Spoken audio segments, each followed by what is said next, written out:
Magandang araw sa inyong lahat, mga giliw naming tagapakinig. Muli po mga kaibigan, narito na po ang pagpapatuloy at ikalawang yugto ng liham kasaysayan na ipinadala ni Corina dito sa ating dulang Love and Memories.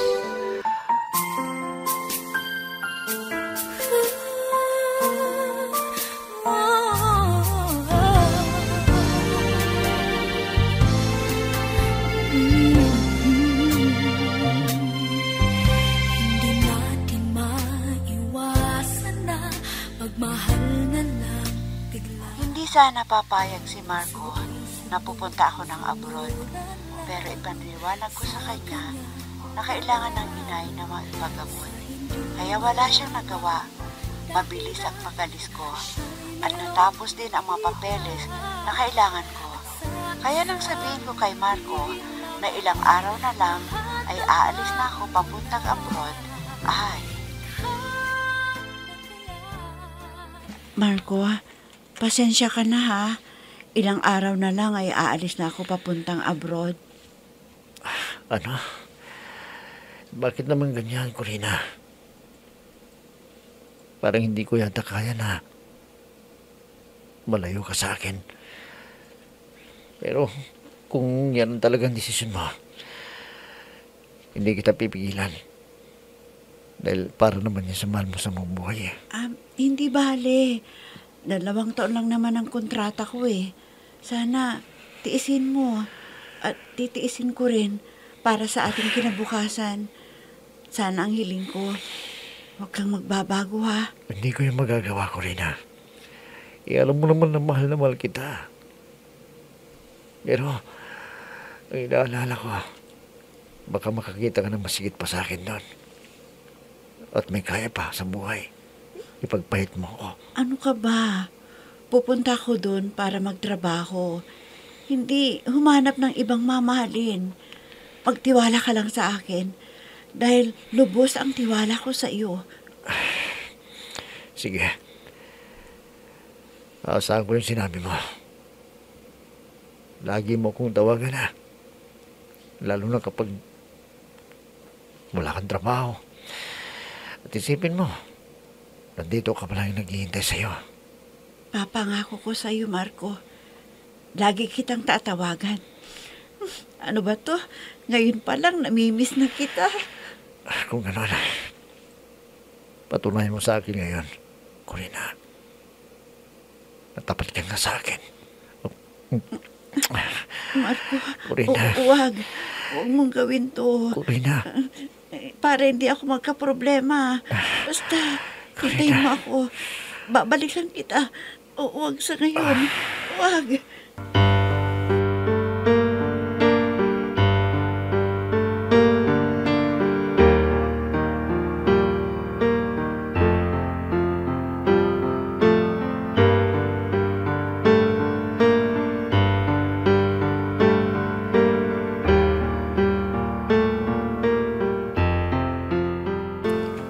Ay, mabuti naman anak at hindi ka pumayag sa gustong mangyari ni Marco na yun. Sisirain pa ang mga pangarap mo. Hindi naman siguro, Itay. Gusto niyang makasiguro na hindi ko ibabaling sa iba ang pagmamahal ko. Yun kaya ang dahilan? Kaya gusto niyang angkinin ang iyong pagkababae para pag nagbunga ay babalik ka agad dito. Huwag kayong mag-alala, Itay. Hindi naman ako pumayag sa gusto niyang mangyari dahil may pangarap ako. Malinis ang dangal ko na haharap sa altar. Tama yan anak. Hindi yung nauuna ang pagnanasa ng lalaking yon. Kung hindi siya tumigil, talagang matitikman niya ang bagong hasang itak ko. Tay naman, wala siyang nagawa sa gusto niyang mangyari sa amin. Kaya walang problema sa aking pag-alis. Dapat lang ko rin na. Butit naisip mo na hindi ka maisahan ng Marco na yon. Baka lukohin ka lang na pag nakuha niya ang iyong pagkababae, sana mag-ingat ka doon sa abroad. Opo, Itay. Kayo rin ni Inay ha. Mag-ingat kayo palagi dito. Alagaan niyo mabuti ang sarili niyo. At pag may sapat na pera na padala ko, paggamot niyo kaagad si inay.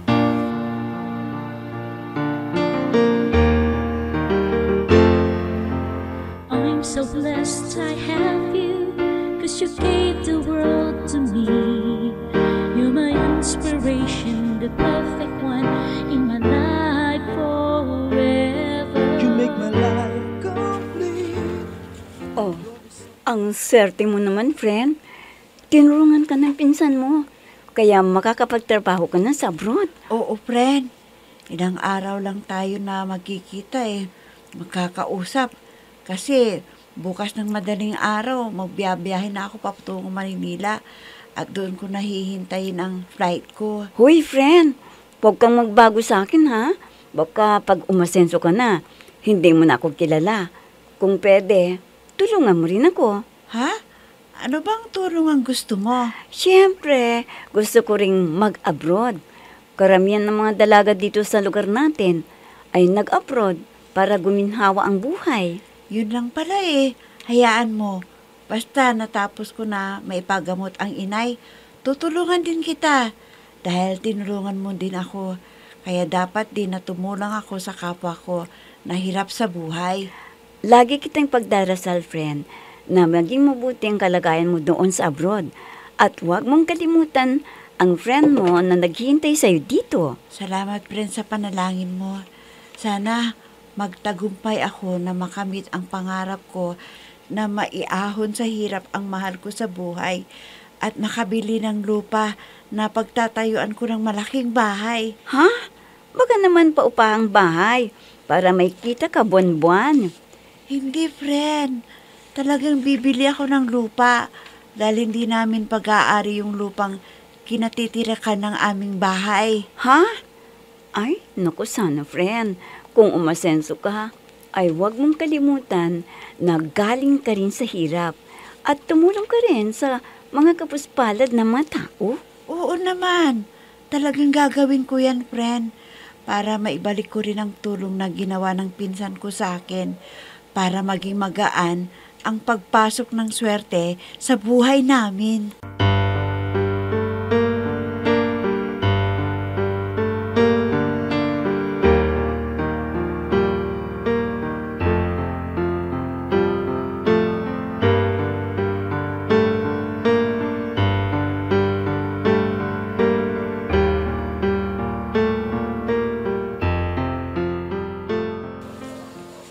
Ising, ano bang kailangan mo at tinawag mo ako? Sige, sabihin mo para maibigay ko na sa iyo. Nasaan ba si Purina? Hindi pa ba siya umaalis? Gusto ko pa siyang makausap. Hindi pa umalis. Pero pupunta sa kaibigan niya para magpaalam at di magtampo sa kanya. Ganun ba? Sige, pag umuwi siya mamaya, sabihin mo na mag-uusap kami at di niya makalimutan ang bilin ko sa kanya. Oo, Ising, sasabihin ko sa kanya na kakausapin mo pa siya bago pumunta ng Maynila. Kailan ba ang alis niya, Kiko? May sinabi na ba sa iyo? Basta wag mong kalimutan, ha? Kausapin ko pa si Corina bago umalis. Oo, Ising. Huwag ka nang makulit. At hindi ko makakalimutan ang bilin mo. At sasabihin ko yan kay Corina.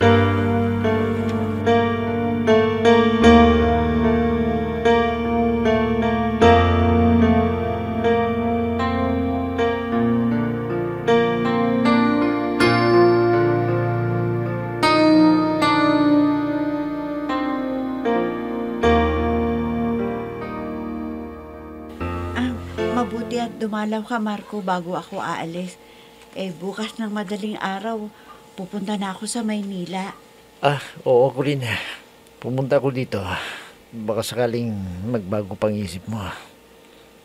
At hindi ka namang ibang bansa. Ano ka ba naman? Napag-usapan na natin ito, hindi ba? Hindi pwede na umatras pa ako. Dahil hindi ko pera ang ginastos ko. Pera ng pinsan ko to. At dapat kong bayaran. Sana maintindihan mo ako, Marco. Sa bagay, alam ko naman hindi ko pagbibigyan sa gusto ko eh. Pero pumunta ako dito para makausap kita bago ka malang umalis. Ingat ka. Ganun ka rin, Marco, ha? Tsaka wag kang malungkot. Dahil ang pagtatrabaho naman sa abroad ang gagawin ko. At kasama ka. Tapos, pag naipagamot ko ng inay, makapag-iipon na rin akong pera para sa ating dalawa. Tutulungan kita.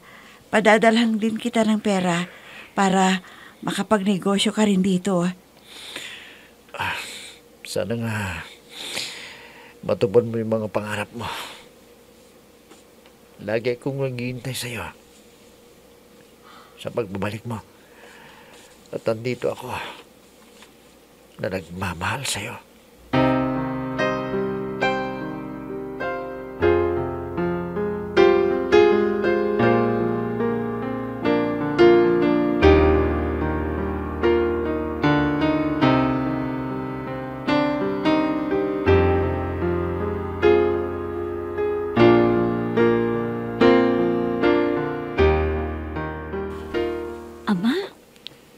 Marco yata ang masasalubong ko. Akala ko sumama sa Maynila at ihatid si Corina. Bakit kayo nandito? Ang mabuti pa ay kausapin ko para malaman ang dahilan kung bakit niya hindi nihatid si Corina. Sa bagay, masakit din na makita na alis ang nobya at matagal na hindi sila magkikita. Hayan, malapit na siya dito. Oh, Marco! Saan ka ba pupunta? Ikaw pala, Lara. Pupunta sana ako sa tindahan ni Aling Luring. Ikaw, saan ka ba galing? Pupunta ako sa bayan. Siya nga pala. Bakit hindi mo na inihatid si Corina sa Maynila? Paano naman kasi? Masama ang loob ko eh. Dahil hindi niya sinunod yung gusto ko. Saka, baka pigilan ko pa siya sa plano niya. Sa bagay, mas mabuti na hindi mo siya makita na alis para hindi ka masyadong masaktan. Teka, baka pwede mo akong samahan sa bayan. Marami akong bibilhin na kailangan sa pagluluto. Sige, samahan na lang kita na bumili sa palengke. Baka hindi mo bubutar yung pamimili mo eh. Pero sandali, magmerienda muna tayo pagkatapos natin pumili. Dahil gutom na ako eh. Oo naman, Marco. At iimbitan kita bukas dahil kaarawan ko. At may konting salo-salo doon sa bahay namin. Sige, sasamahan kita. Para libre kain akong bukas sa inyo. At sigurado may pulutan na lulutuin. Oo, Marco. Kaya magiging masaya ka bukas dahil naimbitahan ko rin ang mga kaibigan natin. O tara, para makabili na tayo at di tayo gabihin na uuwi sa amin.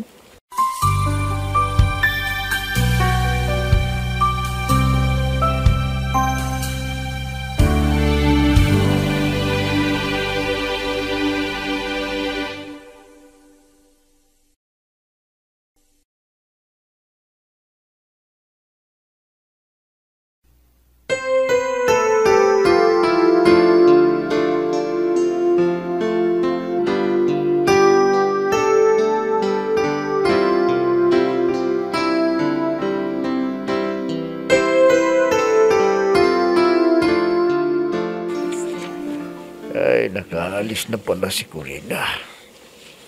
Paano kayang pamumuhay ng mag-asawa? Wala namang trabaho si Kiko.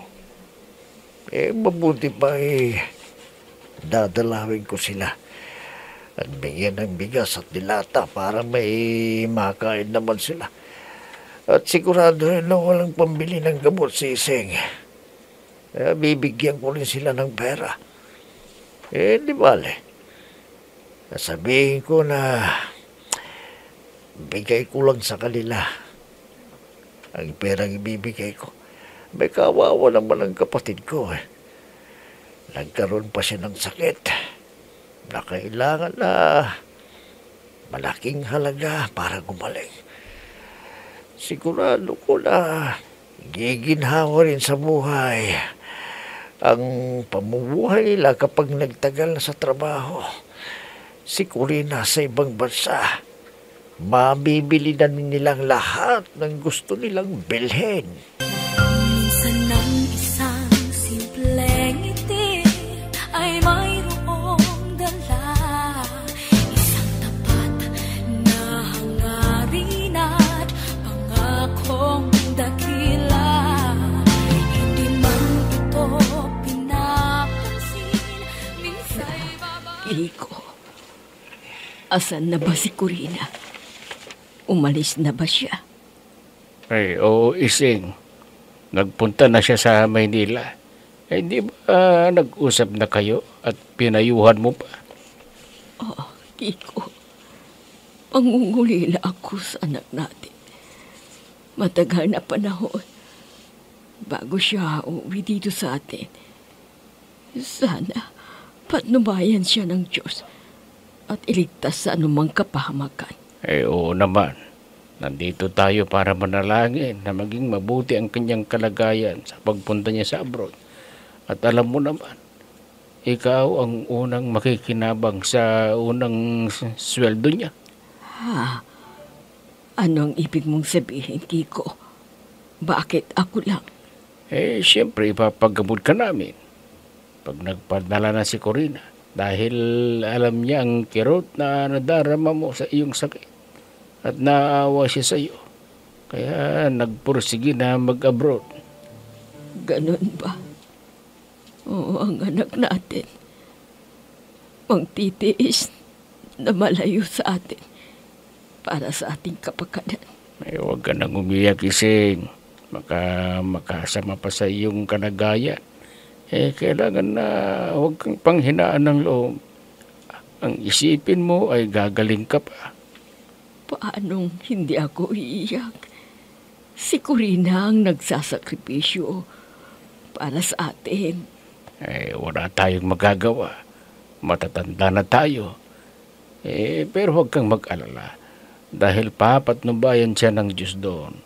Kaya manalangin tayo lagi para hindi siya mangulila sa atin.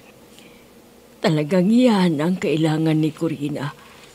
Sana maging mapait ang amo niya at hindi siya mahirapan sa mga trabaho na ipapagawa sa kanya at maging malakas ang katawan sa mga gawain niya doon sa abroad.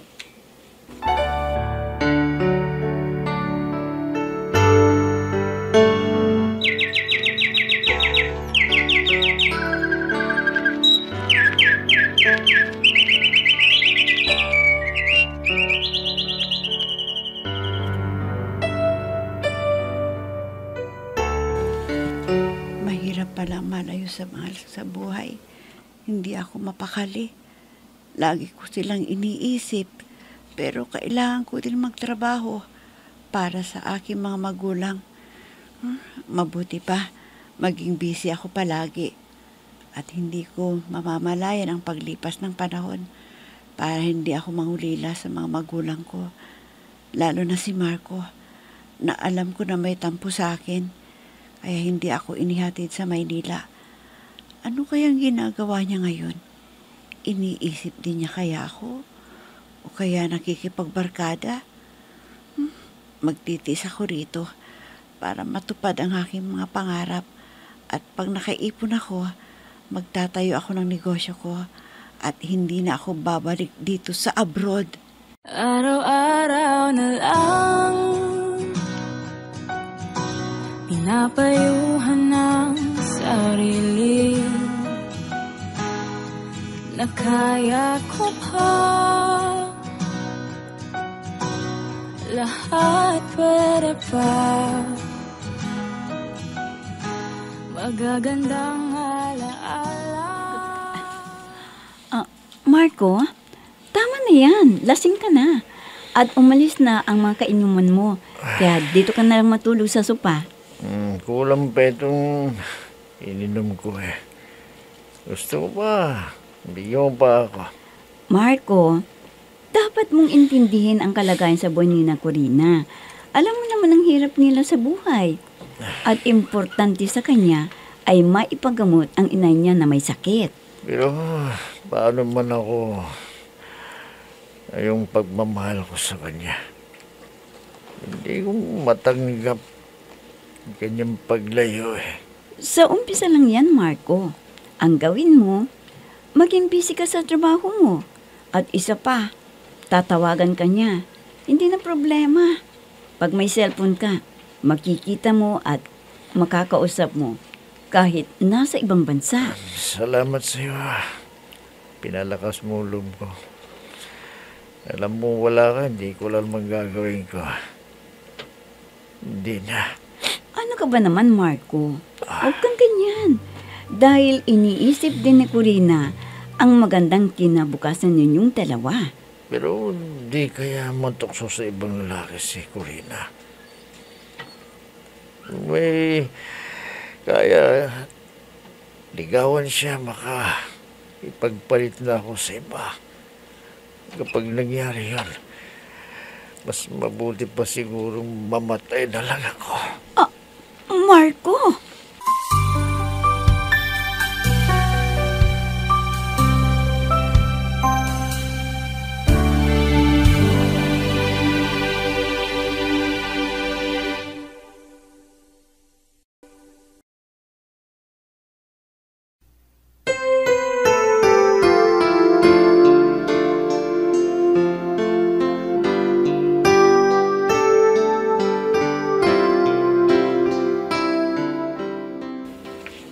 Hindi kaya matokso si Marco kay Lara? Mga kaibigan, huwag ninyong kaligtaan subaybayan ng pagpapatuloy at ikatlong yugto ng liham kasaysayan na ipinadala ni Corina dito sa ating dulang. Love and Memories. Mga nagbibigay buhay sa ating dula ay sina Mayra Abrihal Narnola, Susan Malikdem, Robert de Guzman, Yehuda Ismael, Eva Alcoriza, Jun Cabato, Ami Diaz, at si Oscar Ora. Technical supervision at musika ni Oscar Ora. Nilapatan ng tunog ni Robert de Guzman. Mula sa panulat at direksyon ni Ami Diaz. Love and Memories. Inihahandog sa inyo ng F3 Recording Studio para sa Pambansang Radyo ng Pilipinas, Bombo Radio, Philippines.